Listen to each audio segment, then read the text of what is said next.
Hi అండి అందరికీ. ఇవాళ హెల్తీ రాగి జావా చూపిస్తున్నాను. ఈ రాగి పౌడర్‌ని నేను స్ప్రౌట్స్ చేసి కొంచెం దోరగా వేయించి పొడి చేశాను.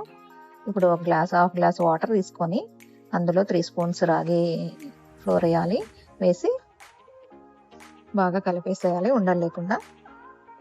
మనం ఆల్రెడీ స్టవ్ మీద ఒక 2 గ్లాసులు నీళ్ళతో మరిగించి పెట్టుకోవాలి. మరుగుతూ ఉన్న దాంట్లో మనం కలుపుకున్న జావాని వేసి కలిపేసేయాలి బాగా.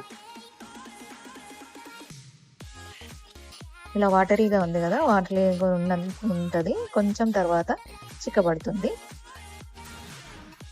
ఈ రాగి జావ మన హెల్త్కి చాలా మంచిదండి. ఎన్ని బెనిఫిట్స్ ఉన్నాయంటే అన్ని బెనిఫిట్స్ ఉన్నాయి.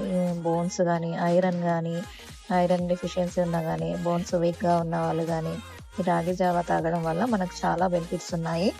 అలాగే వేసవి కాలంలో కూడా తాగడం వల్ల మన ఆరోగ్యం ఎంతో హెల్తీగా, కొంచెం కూల్గా, బాడీ వేడి అనేది తగ్గిపోతుంది.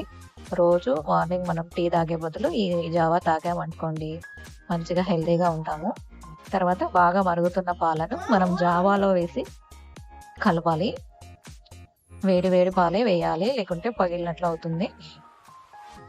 తర్వాత లాస్ట్లో మనము ఇది కొంచెం బాగా మరగాలి. మరిగాక ముందే మనం బెల్లం వేయకూడదు. తర్వాత దించే ముందు మనము కొంచెం బెల్లం వేసుకొని కలిపేసేయాలి. నేను బెల్లం పౌడర్ వేస్తున్నాను. ఒకవేళ ఎవరికైనా షుగర్ ఇష్టం ఉంటే షుగర్ వేసుకొని కలుపుకోవచ్చు. లాస్ట్లో కొంచెం ఇలాచీ వేయాలి స్మెల్ కోసము. ఇలా స్వీట్నెస్ వద్దు అనుకునే వాళ్ళు ఈ రాగి జావాని కొంచెం వాటర్ వేసి ఉడకబెట్టాక మంచి కమ్మటి పెరుగుతో మజ్జిగ చేసుకొని రాగి జావాలో కలుపుకొని తాగేయాలి.